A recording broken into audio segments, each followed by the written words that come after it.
쿠마 아도나이 베야푸츠 오예베카 베야누스 메사네카 미파네카.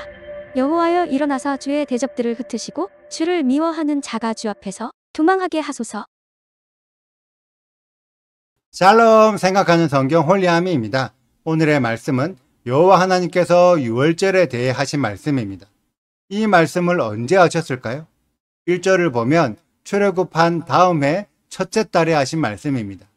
이 첫째 달에 무슨 일이 있었나요? 첫째 달 1일에 성막이 세워지고 8일 동안 제사장 위임식이 진행되었습니다. 그리고 그와 함께 이스라엘 12지파의 우두머리들이 총 12일 동안 예물을 드렸습니다.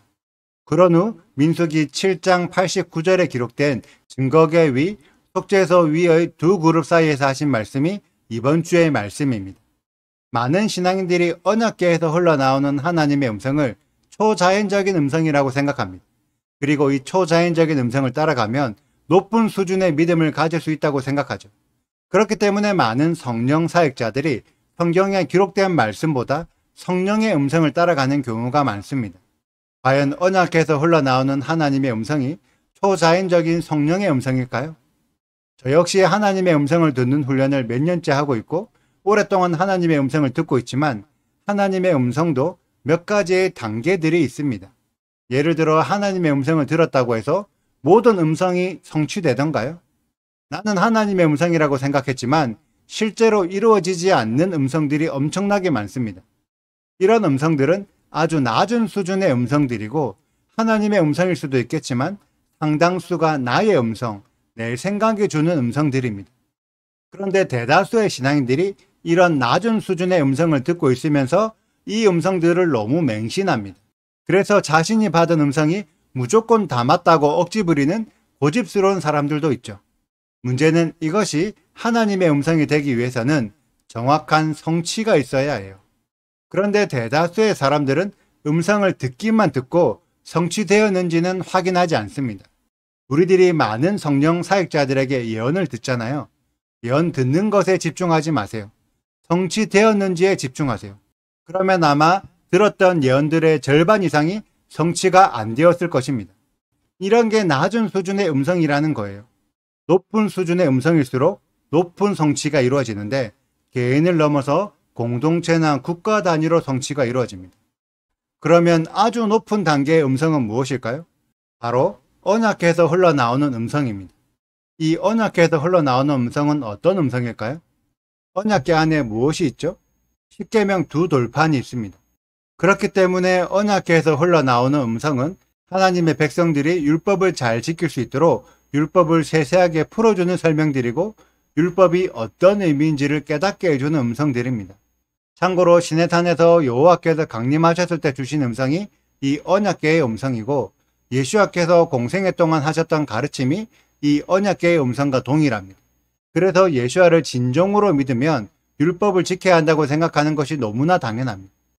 지금 수많은 성령 사역자들이 하나님의 음성을 들었다면서 전하고 있는 예언들을 율법에 대입해서 해석해 보세요.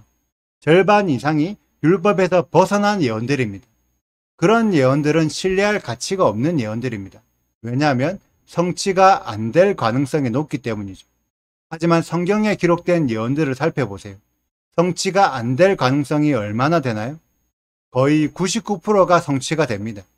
이런 예언들이 진짜 하나님의 음성들이고 율법에 근거한 음성들입니다. 오늘의 말씀에서도 이스라엘 12지파의 우두머리들이 총 12일 동안 예물을 드리면 첫째 달 12일, 니산월 12일이 됩니다. 그리고 곧 다가오는 니산월 14일이 유월절이죠. 그래서 오늘 말씀에 하나님께서 유월절에 대한 말씀을 하시는 거예요. 곧 유월절이 다가오니까요. 그런데 유월절을 어떻게 지켜야 할까요? 3절에 기록된 것처럼 유월절을 지키되 모든 율례와 규례대로 지켜라고 말씀하십니다. 이것이 언약궤의 음성이에요. 율법을 지키도록 만드는 음성이죠. 그런데 6절을 보면 사람의 시체로 인해 부정하게 되어서 유월절을 지킬 수 없는 사람이 나옵니다. 사람의 시체가 왜 나올까요? 출애굽한 이후 1년 동안 늙어 죽은 사람이 나왔을까요? 하나님께서 이스라엘을 보호하시는데 과연 1년 안에 늙어 죽을 사람이 나올 수 있을까요? 그 정도로 연약한 사람이었다면 처음부터 출애굽하지도 못했을 것입니다. 신명기 8장과 느헤미야 9장 21절을 보면 이스라엘 백성들을 40년 동안 들에서 기르시면서 부족함이 없게 하셨고 옷이 헤어지지도 아니하였고 발도 부르트지 아니하였다고 기록되어 있습니다. 이러한 초자연적인 보호가 있었기 때문에 이스라엘 백성들은 출애굽한 지 1년 만에 늙어 죽은 사람이 나오지 않았을 것입니다. 그럼 누가 죽었을까요? 가장 먼저는 레위기 10장에 기록된 나답과 아비후가 제사장 위임식 8일째 날에 죽었기 때문에 날짜로 계산하면 니산월 8일에 죽은 것입니다.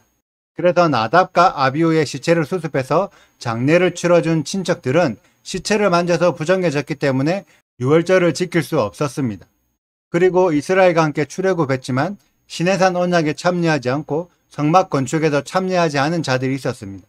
이들은 하나님의 율법을 지키지 않겠다고 고집부린 자들로 이스라엘에 접붙임 받지 못하고 여전히 이방인으로 남아 있었습니다. 이런 자들은 하나님의 보호를 받지 못하고 언제든지 죽을 수도 있습니다. 이런 이방인들이 실제로 있었고 성경에도 기록되어 있을까요? 민수기 11장 4절을 보면 그들 중에 섞여 사는 다른 인종들이 탐욕을 품었다고 기록되어 있습니다. 히브리어로는 같이 모여진 뒤섞인 사람이라는 의미를 가진 단어가 사용되었습니다. 즉 이스라엘 백성에 포함되지 않았지만 그들과 함께 있는 여전히 이방인인 자들도 있었다는 의미입니다. 그런 자들은 얼마든지 시체를 만지고 부정해질 수도 있습니다. 그래서 하나님께서는 첫 번째 유월절을 지키지 못한 자들에게 두 번째 달에 두 번째 유월절을 지킬 수 있도록 배려하셨습니다. 그러면서 함께 하신 말씀이 유월절을 지키지 않는 자는 이스라엘 백성 중에서 끊어진다는 것입니다. 이스라엘 백성들은 당연히 유월절을 지켜야 하고 이방인들 중에서 이스라엘에 접붙여진 자들은 마찬가지로 유월절을 지켜야 합니다. 그리고 14절을 보면 아직 이스라엘에 포함되지 못한 이방인들이 유월절을 지키고 싶다면 유월절 규례를 지켜라고 말씀하십니다. 유월절 규례가 뭔지 아시나요? 출애굽기 12장에 기록된 규례들입니다. 할례가 포함되어 있죠. 오늘의 말씀을 통해 알 수 있는 것처럼 하나님의 깊은 음성은 분명히 율법에 근거하여 말씀하십니다. 너무나 당연한 이야기인데 이 당연한 것을 모르는 사람들이 너무나 많습니다. 여러분들은 어떠하신가요? 진정한 하나님의 음성을 듣고 계신가요? 혹시 율법에서 벗어난 낮은 수준의 음성을 듣고 계시다면 율법을 먼저 배우시고 높은 수준의 음성을 사모하십시오. 성령이 하나님의 영이라는 것을 이해하신다면 성령은 결코 율법에서 벗어난 음성을 주지 않습니다. 이것이 진리입니다. 제가 아직 설명해 드리지 못하는 영적 세계들이 많이 있습니다. 이러한 영적 세계의 깊이를 깨닫는 우리 홀리아미 가족들이 되시기를 축복합니다. 오늘의 영상은 여기까지입니다. 오늘의 말씀 읽으시고 질문 있으시다면 언제든지 댓글로 남겨주세요. 오늘도 감사합니다. 샬롬! 애굽 땅에서 나온 다음 해 첫째 달에 여호와께서 시내 광야에서 모세에게 말씀하여 이르시되 이스라엘 자손에게 유월절을 그 정한 기일에 지키게 하라. 그 정한 기일 곧 이달 14째 날 해질 때에 너희는 그것을 지키되 그 모든 율례와 그 모든 규례대로 지킬지니라. 모세가 이스라엘 자손에게 명령하여 유월절을 지키라 하매 그들이 첫째 달 14째 날 해질 때에 시내 광야에서 유월절을 지켰으되 이스라엘 자손이 여호와께서 모세에게 명령하신 것을 다 따라 행하였더라. 그때에 사람의 시체로 말미암아 부정하게 되어서 유월절을 지킬 수 없는 사람들이 있었는데 그들이 그날에 모세와 아론 앞에 이르러 그에게 이르되 우리가 사람의 시체로 말미암아 부정하게 되었거니와 우리를 금지하여 이스라엘 자손과 함께 정한 기일에 여호와께 헌물을 드리지 못하게 하심은 어찌함이니까. 모세가 그들에게 이르되 기다리라. 여호와께서 너희에게 대하여 어떻게 명령하시는지 내가 들으리라. 여호와께서 모세에게 말씀하여 이르시되 이스라엘 자손에게 말하여 이르라. 너희나 너희 후손 중에 시체로 말미암아 부정하게 되든지 먼 여행 중에 있다 할지라도 다 여호와 앞에 마땅히 유월절을 지키되 둘째 달 14째 날 해질 때에 그것을 지켜서 어린 양의 무교병과 쓴 나물을 아울러 먹을 것이요 아침까지 그것을 조금도 남겨두지 말며 그 뼈를 하나도 꺾지 말아서 유월절 모든 율례대로 지킬 것이니라. 그러나 사람이 정결하기도 하고 여행 중에도 있지 아니하면서 유월절을 지키지 아니하는 자는 그 백성 중에서 끊어지리니 이런 사람은 그 정한 기일에 여호와께 헌물을 드리지 아니하였은즉 그의 죄를 담당할지며 만일 타국이니 너희 중에 거류하여 여호와 앞에 유월절을 지키고자 하면 유월절 율례대로 그 규례를 따라서 행할지니 거류민에게나 본토인에게나 그 율례는 동일할 것이니라. 구독과 좋아요를 눌러주세요. 그리고 알림 설정도 해주시고요. 그리고 하트도 꼭 눌러주세요. 슈바 아도나이 리베보트 할레페 이스라엘 여호와여 이스라엘 천만인에게로 돌아오소서.